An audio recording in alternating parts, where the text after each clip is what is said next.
name's Grace Stevens, and I hired Adam to help me get my podcast, Balance Your Teacher Life, launched. You already know this about him if you're a listener. He has experience, a wealth of knowledge. He gives more than most people charge huge amounts of money for away for free. So, why should you hire him? Let me tell you, he gave me so much confidence, so many practical ideas, and helped me launch my dream podcast. His real magic lies in the intersection of knowledge, of cheerleading, and honestly, candor. He will tell you what you need to hear and he'll do it lovingly, but it will be the best podcasting advice you ever got. I have no hesitation recommending him. Hey there, good looking. Just a quick reminder to hit that link in the show notes and get signed up for my free Podcasting Business School newsletter. I'm going to send you a fresh, hot newsletter every single Thursday with some of my best podcast launch, growth, and monetization strategies. Hit that link in the show notes and keep your eyes on your inbox. What's up, Pod Pals? It's your buddy Adam. You're listening to Podcasting Business School. It's the show where I teach podcasters simple strategies to help you make more money with your online business. And an all-time fan favorite interview is coming back. We got Amanda Walker from the Best Damn Coach podcast. I would just go ahead and call her like a Hall of Fame best damn guest of the show here. I was joking with her. I felt like I'm in a Dos Equis commercial with the world's most interesting man. Where I don't always do podcast interview episodes, but when I do, they're with Amanda Walker. Stay podcasting, my friends. So Amanda, Best Damn Coach, welcome to the show. Oh, I'm so honored. And as I was thinking about it, like, man, what if we could have done walk-up songs for each other. Wouldn't have that been so freaking cool? We should have thought about that. You were just on my show, but walk-up songs would have been so appropriate. What would your walk-up song be for a podcast? I mean, this isn't going to be your favorite walk-up song, but no doubt it would be Whitney Houston's I Want to Dance with Somebody, because I still, every week before I do my weekly webinar, listen to that song and dance in my office. And when that comes on anywhere, I don't care if we're in Taco Bell or Walmart or whatever, I am definitely dancing. And the kids are like, oh my gosh, Mom, please not now. And I'm like, I'm here for it. I can't stop. It's like my body just responds to that song. Whitney Houston. Next time I'll have that queued up. You better be ready. I'll be ready. What would yours be? Sneak Attack. I don't know. I have such weird music taste, but I mean, you can't go wrong with like Nate Dogg and Warren G. Regulators mount up. Yeah, that's a great walk up intro to the podcast. It is good. It was funny. Podcasters, Micah, mount up. And you could get a whole bunch of your podcasters to say it at one time and be like, oh, I can feel it. I think it's actually good. You should pull that in. We were in the car with the kids the other day and we had a car full of kids, all athletes. Like, what's in your pregame? What's in your warm up songs? And they were all sharing. And then we got to my husband, football player, and he like pulls out Stained and Deftones, and the kids are like, turn it off. Creed, I think, was even in there. So yeah. Nice. So funny. Nice. I love it. All right. We are here to talk about music today. No, just kidding. We're here to talk about. We're going to talk about getting some clients. I'm always a fan of just following what you do. I listen to your show. We have a lot of conversations back and forth as content creator friends, and it seems like you got some really amazing things cooking on the topic. I'm very curious about your small bite offer. Thing that you're talking a lot about small bite offers, so I definitely want to cover that. Yeah, sure. But it seems like it all kind of starts from a point of gaining potential client trust. So with that in mind, like, I want to know what you're hot on right now, and let's go on. Let's take our listeners on a journey today and help them get some more clients. I'm here for that. I do think trust is a big deal right now, and I mean, I don't have a crystal ball, but I've been in the game long enough. And I think we've both been in the game long enough that you can see things happening without, and there's no really coaching gods or regulating industry. So, if you're not thinking about adapting and understanding what's happening in the market, then it is likely that you'll be left behind. And I think one of the big things that is important for me to recognize is there isn't an entry, because I'm working with coaches, service providers, consultants, mentors, many of which are your ideal client too, is that there is no regulatory agency, right? So this is what is really cool about it is you can really rely on this amazing, fruitful, lived experience and your passion and totally transform lives. And you and I are both evidence of that. Because let's be honest, the best athletes aren't always the best coaches, right? And because you have a whole bunch of letters behind your name, I've had great professors, or horrible professors rather, with lots of letters behind their name who did a horrible job actual teaching. So certification doesn't make you a great coach by any means. But what we also have to know is there's a low barrier of entry. So now we sit here in the market, the coaching world, we'll say the online education world, which is highly saturated. And so even from the 8 years I've been in business, I've seen people really, we're in a skeptical world. And I think rightfully so, because the term coach doesn't hold the merit that I think it once did, because unfortunately we have a lot of, let's say, direct marketing or product-based companies that call themselves coaches who are really just slinging products. And so I've had so many times like, coach, like, who do you work for? Coach, like, what does that mean? I'm like, hey, I get you. I love the name coach and I will own it with authority. Yeah. But there have been people who have been ghosted by coaches. They bought programs where it seemed like they were going to be delivered the world, and they got in there and the coaches sucked. I mean, I'm just being really blunt. I myself had bought I freaking do this. I spent $25,000 on a program, which I do regularly. It's not like my first rodeo doing that. And I asked a question, a very specific, detailed question, and they turned the comments off on my post and completely ignored me. And I was devastated. And I thought, man, I was pissed, to be honest, for a while. And I thought, I'm going to email, I'm going to say, and then I thought, you know what? Thank you, God, for just giving me an example of how I will never treat my people. And so it was a $25,000 learning that I really have taken a great heart into my business. And so I think that we're in a trust recession, and I don't think that's like super alarming for people. I'm not like, oh God, don't become a coach. No, I'm just saying, hey, if you know this, if you know that marketing used to take 7 touches before people were taking action, and now marketing people are saying it's more like 20 to 25 touches before they're taking action and seeing us, then we have to do a really good job of building fast trust in our delivery and our front end content, before we even have buyers. And then we need to provide ways for them to build trust with us quickly in our offerings as well, so that higher ticket just becomes a natural next step for them to jump into. I agree with everything that you just said. And it's funny with your 25K learning experience. I had a $12,000 learning experience earlier this year. And it's funny, I hired 2 coaches at the same time. One of them cost $12,000.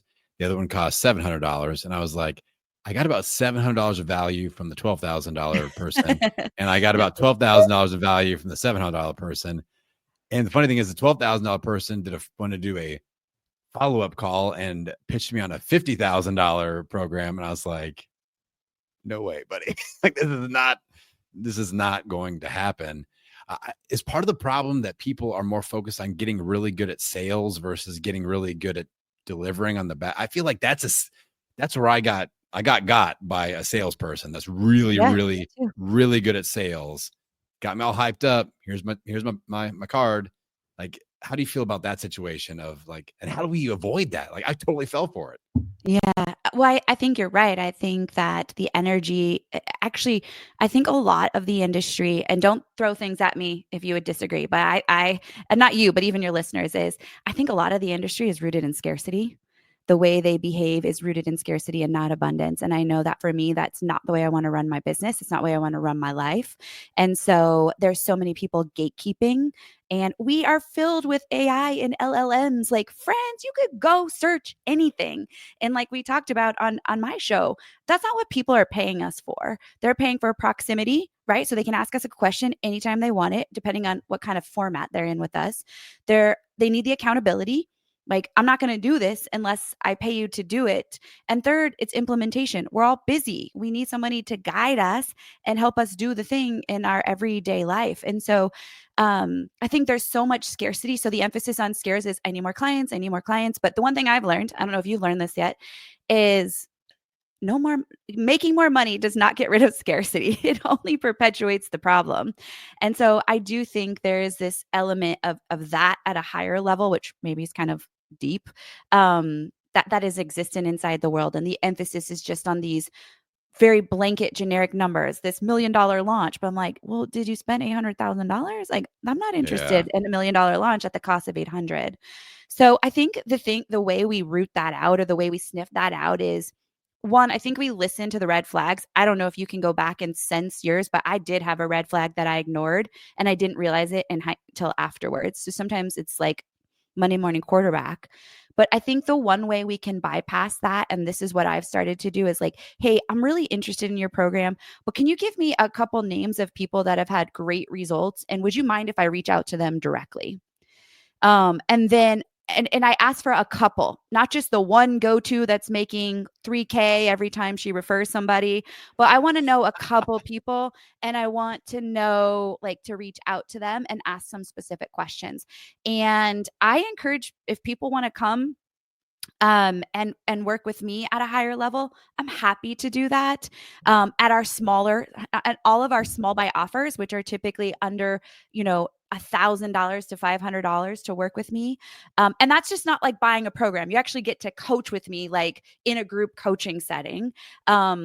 Is we just have literally a page. I don't know if you've done this yet, Adam, but like, it's a page of just video testimonials and so much screenshots, to where I'm like, just look, like, what you're getting here, because it's not just two women talking about how great it is to be in this. It's like hundreds potentially of people, and you just don't make that up. So yeah, I'm clearly passionate about this topic. Yeah.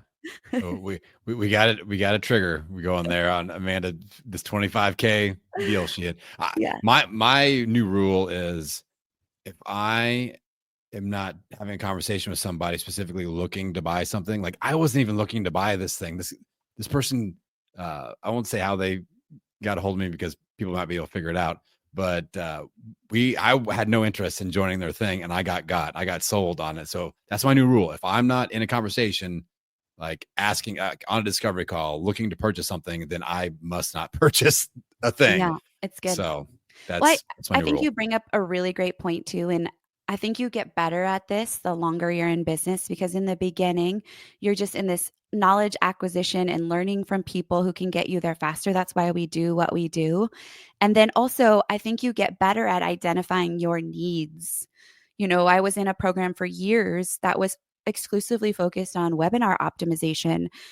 But I only did that because I realized I love doing webinars. And when I host webinars, workshops, whichever name you prefer, I get clients. And so I craved learning more deeply around the psychology, the strategy, the optimization of that.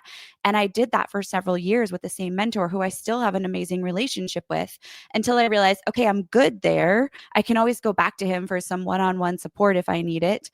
And now I'm ready to learn something different. So I think it's also important to identify, what is this specific gap, not just like generic. And that's super helpful too in what you're looking for.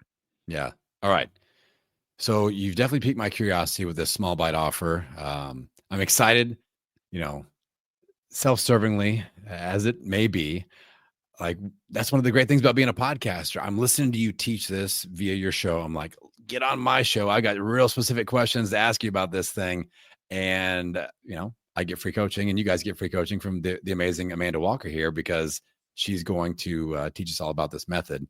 So small bite offer, why did this make sense for you? Because I know you're very careful, like I am, of like, okay, I want to do less but better, but is it worth adding a new thing? So that having a small bite offer as a newer thing, or as a new thing that you're teaching and promoting, I know that's well thought out. So why did you decide to go there, and then maybe define it a little bit?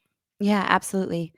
So, I mean, for me, I did this unknowingly early on in my business. So much like Adam, I actually started in the health and nutrition space and grew, a 7-figure plus nutrition and health coaching business. And it was built on frameworks and service. I did it via email coaching. So I could, because my kids were little, they were like 3 and 6, 4, or somewhere in there, 3 and 5, 4 and 6 age range. And so I could reply to clients and take care of clients when they were napping or when they were sleeping.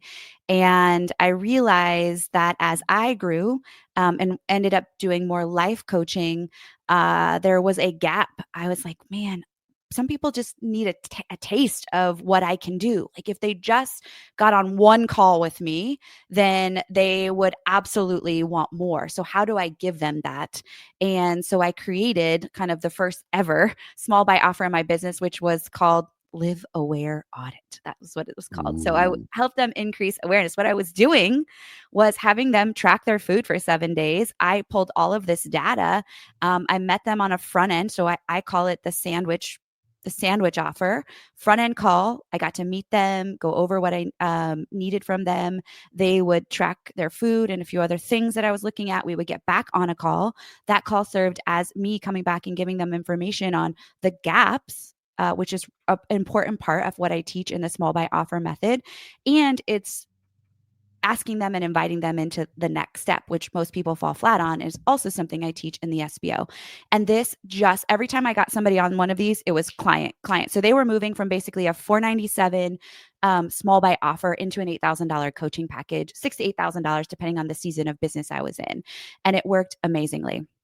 And so that's always been in the back of my mind, though I didn't know I was doing something different. I'm like, why is my roster full? Why are all these people? This thing is actually really easy. I'm getting clients like right and left. And so I think what I would liken this to is, hopefully you've been to Costco. Costco does a fine job at the SBO method.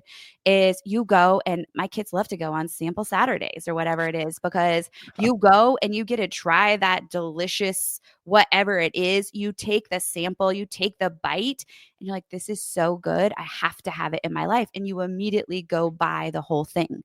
This is why we test drive a car before we spend $70,000 on it. It's why we freaking date before we marry someone. And so then why are we losing that when we come into business? Because some coaches are saying high ticket's the way to go. And we have this kind of crazy, and that does work sometimes, by the way, but that's because trust is already deeply established in some other way. So I see so many coaches fail because they're sending 3 emails after they've put out their lead magnet, and their people aren't booking a call for one-to-one coaching, or they put out this high ticket, 3 to 10K offer, and they're getting a lot of no's on sales calls. And the reason is, you haven't built trust or authority or credibility. And so the answer is you need that taste test, that small buy offer that's going to be the solution in between.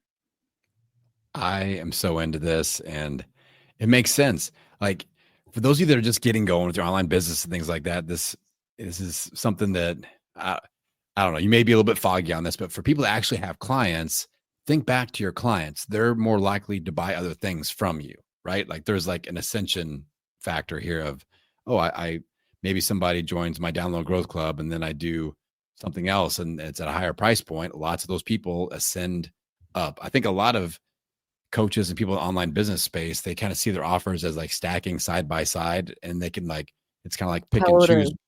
And it's like, what if it was more like a pyramid, and you kind of start and then build and ascend up and then ascend up and ascend up. Just visualizing that has really helped me quite a bit with the small bite offer. So I think the next logical question, the next logical place to go would be like, all right, how and where and when are we implementing this? Like what are you doing before to get people to a small bite offer? Obviously you said, webinars and things like that. So how does that system work for you? And like, what's working? What are some things to avoid how do we not mess this up? Tell me how to not mess this up, Amanda. Yeah, well, 2 things that I want to say about not messing it up. And if you, I mean, this is going to be some of the how, but thanks to Adam, I released an entire limited series podcast that like goes deeper into the strategy. So if this speaks to you and you want more details, this is a great place to start. And I'm sure he'll drop that in there. It's called How to Find Clients. But two things is small does not mean small in size or time frame. And this is a big misunderstanding. People are like, I'm just going to take my signature coaching package that's 6 months and I'm just going to teach month 1. And I believe that's not going to do you justice, because when I say small, I mean small in problem, a micro problem. So you're asking yourself, I do probably all of these things inside of my coaching. Like when you're teaching someone to monetize their podcast, there's lots of small nuances, lots of micro problems you help them solve, and this larger macro problem of monetizing a podcast. And so small by offer should solve a specific problem, and you should offer a specific solution or specific promise. Your methodology to get them there, your framework, is what you're going to give them or show them on the way. So a lot of people make that mistake. And so this is why, my 2 small my offers, in one of them, I teach coaches, practitioners, whatever, how to build out their signature framework. And in my other one, which is highly meta right now, I teach them how to build out their small by offer. So at the end, it's very clear. And both of these are part of what would make you a profitable coach, right? The macro problem. And so I think that's a really important thing to identify for this to really make you profitable and to bring clients into higher ticket offers. It's not just a soft version of what you're already doing. And you said you like the 500 to 1,000 price range. Is that pretty standard? No, it's not actually, because it really depends on where you are. For me, that's my price point now, but that piece the pricing should match your next offers. So a disjointed offer would be a $49 and your next step is $7K, right? That's just like, it doesn't mean that it won't happen. It's just that we kind of want to prime the audience. If you had like a 49 into a 500 to 1,000, then the 10K, it's just that you want to attract, using the right pricing, the client that's ideal for the next step. And so inside, the SBO method, I teach a little bit more strategically how to do this. So not all pricing is the same. It depends on the delivery method. If it's something that is more going to take more one-to-one time, which for a lot of my students that have success, it is some sort of one-to-one offering initially, whether they're doing an audit or Loom video feedback or live sessions. And so I definitely don't want you charging $49 for something like that. But there is a time and place where $197 might be super appropriate. Yeah. And so I know my audience gets really specific with numbers. I always get these emails like, so is this like a 10X? Like I take my small bite offer, $500 times 10. My core offer is 5,000. I guess it would be division. So my core offer is 5K divided by 10. Maybe my small bite's about 500-ish. Is that? Yeah, I think that's a great, yes, that's totally. And I think it's, something in that ballpark would be really fantastic. And I also believe that you have to have 100% confidence and certainty about the price point that you choose first and foremost. Because if Adam and I sit here and suggest price points 5K and 500, but there's hesitation in your voice, there is disbelief, then your people are going to sniff that out. So I personally would rather you start with a lower price point with certainty you deliver it and then creep up from there. And I think Adam and I are great examples of doing this in our businesses multiple times over. Yeah. Yeah. Spoiler alert, get on our email list because you get the early pricing as we're figuring out pricing. That's always what I tell people. The first time I launch something, you hear me talking about it, you better buy it because that's the lowest it'll ever be, because I'm always messing around with low prices to start off. So same. And I'm always really transparent about this. Like, hey, the first time I ever ran my Framework Builder Lab, it was $79 for 6 weeks of group coaching. And the reason I did that is I wanted 100 people through the door so I could collect 100 testimonials, or hope to collect 100 testimonials. And so I wanted that social proof. So I only could do that if I filled up the room with lots of different types of coaches and I got to practice my methodology. So I think there's also something about be in it for the long game.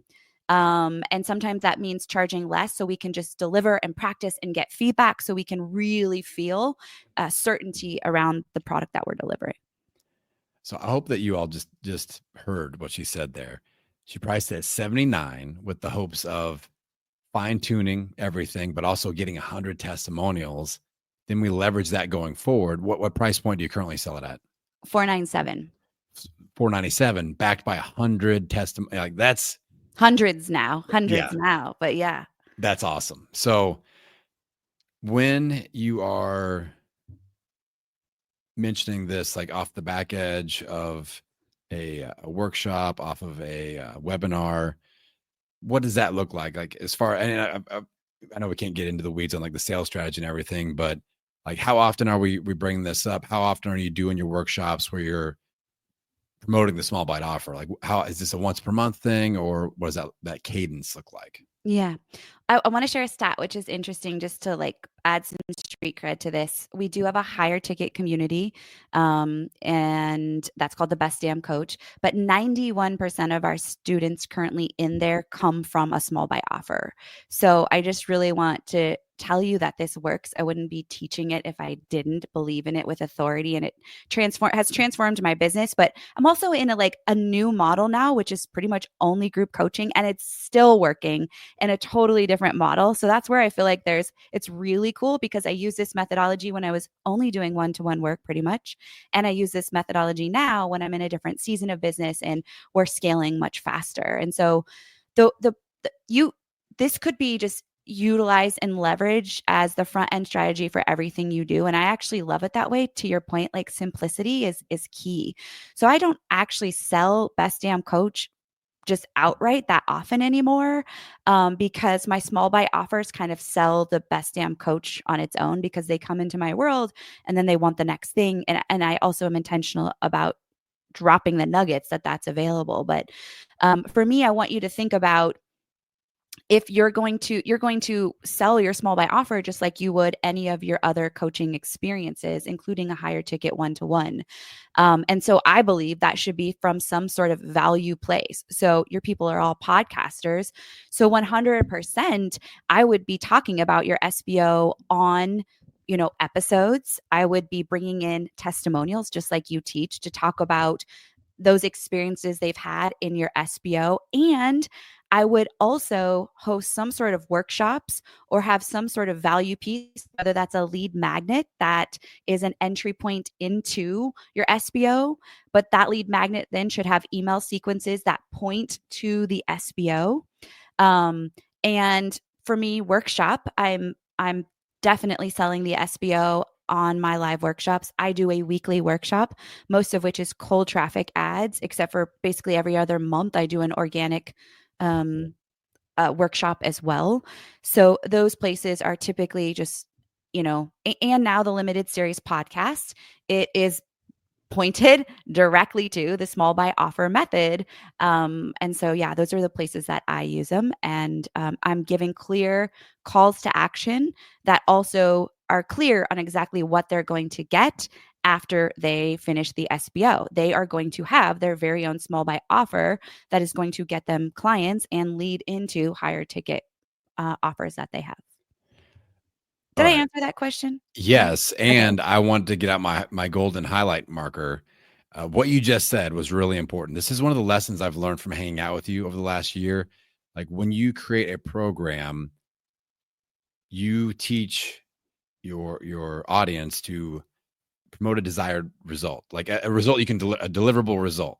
Like by the end of doing this, you will have this, you will achieve this.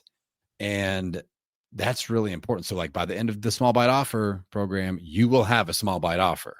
And you're not saying you're going to make 10K months with your small bite offer, but you're like, you might, I mean, I'm sure people are, Yeah, but 100%. you have that deliverable result. So it's not like sometimes we forget about that. And I feel like that's an important piece of this where, people sometimes it just seems like they just want you to go through the course so they can make a bunch of money, So we don't want to put out that vibe. We want like this. If you have this pain point and you want to get this result, the course is the in between. It's the bridge to get there. And sometimes I feel like we lose sight of that in our sales rhetoric. Yeah.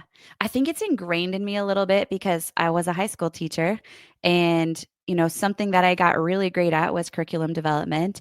And one of the things which I still teach, if you're a student in my Framework Builder Lab, you're probably like, "Oh gosh, Amanda, yes, I know this is." When you write curriculum, it's the student will be able to. So when I've taught something, at the end of it, the student will be able to identify a plant cell versus I was a science teacher, versus an animal cell. Oh no. Will be able to, I know, is that taking, it's bad. It's bringing I hated biology. science class. That was the worst. Sorry. You got knocked down a peg, a friendship peg. Just I'm sorry. By the end of, whatever, the student will be able to identify or, create or model whatever it is. And the reason that's important is I can't get into the student's brain and know if they quote unquote understand it, right? Or they know it. They have to be able to show and demonstrate it in some way. And this is what's missing in coaching.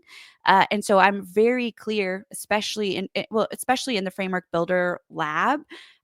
This is where we start. You should know the tangible outcomes that are going to bring success. You know them, right? Your podcast should have these things and should demonstrate these things. And you teach your people exactly how to create that. And so, we call them learning objectives back in the teaching world, but I call them coaching objectives. You should know the outcomes. And this is a huge reason your people aren't buying, is because those probably aren't very clear. And they're probably not clear to you, because if you're saying things like you're going to feel more empowered and you're going to feel more confident, like that's cool, but you can't measure that, right? But I can measure, I have a podcast that's launched and people are downloading it. That's sweet.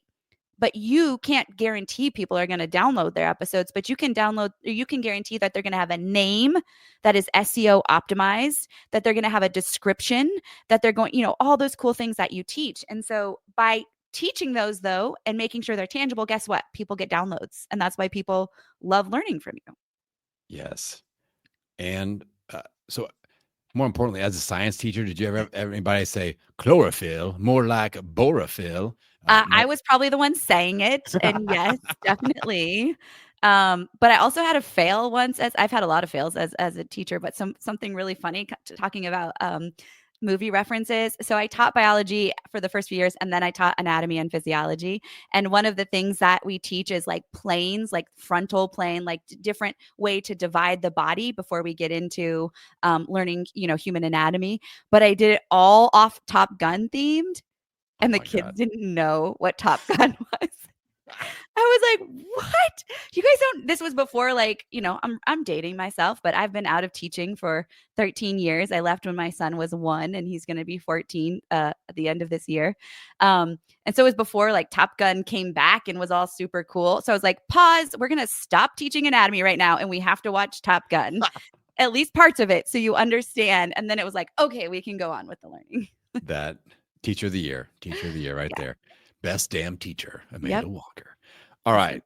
I feel like I'm dangerously close to messing this up, to be honest, because of creativity. And I know a lot of my listeners too.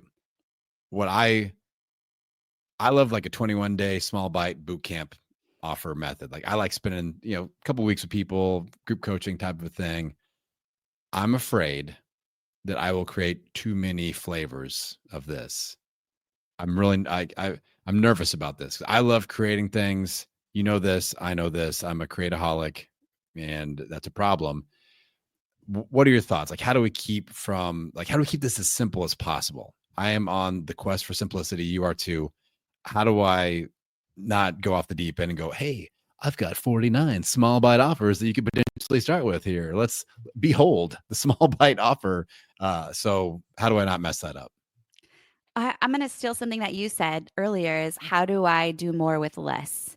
And I took a huge learning that transformed my business from a YouTuber that I met several years ago. And he's like the YouTuber of all YouTubers before YouTubing was even cool. And to this day, I think he's 15 years in business. He makes, I think it's multiple seven, it's high off of $1,000 product. Wow. And I was like, that's the kind of business I want to run, because I can go deep and not wide. It creates the freedom that I want, but also it establishes his authority. He is the YouTuber of all YouTubers.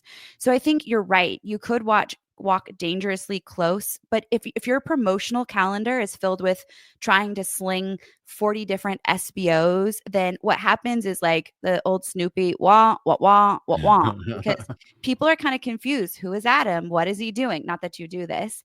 So I would say, does your small bite offer Yes, small bite offer. Deepen your authority on what you want to be known for. I think that's a great question to ask yourself. Or are you doing it just to make money? I can be honest with myself. I used to sometimes put offers out there just to make money. And so then I was trying to watch all these offers, and I was definitely wide and not deep. And what that created was a lot of internal chaos and systems inside of my business. And so, um, I'm just general of the idea, like I actually haven't launched a new offer in 2 years until the SBO, because I spent nearly 18 months or plus to 2 years optimizing the FBL so that I knew it was in a place that if I did X, it was a lever that I could start to turn up and pull, pour more into, or not if I didn't want to.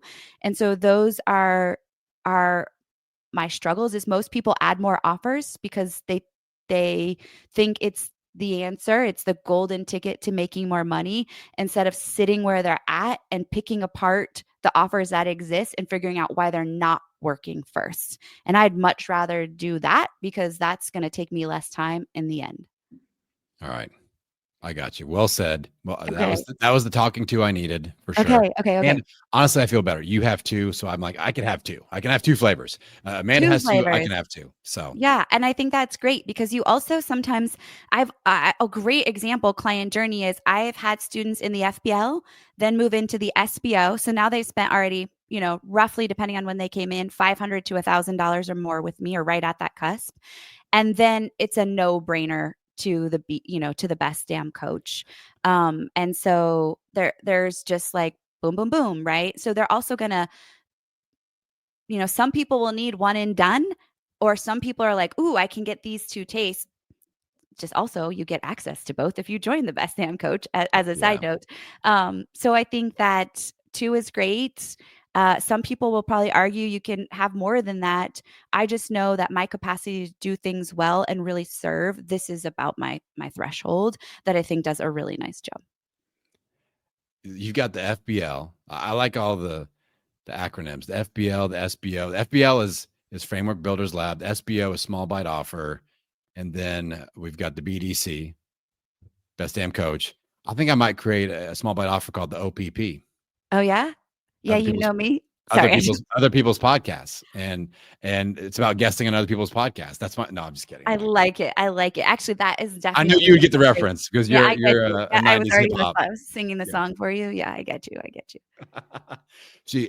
Amanda has a full like arm sleeve tattoo with Tretch from Naughty by Nature on her shoulder. That's amazing.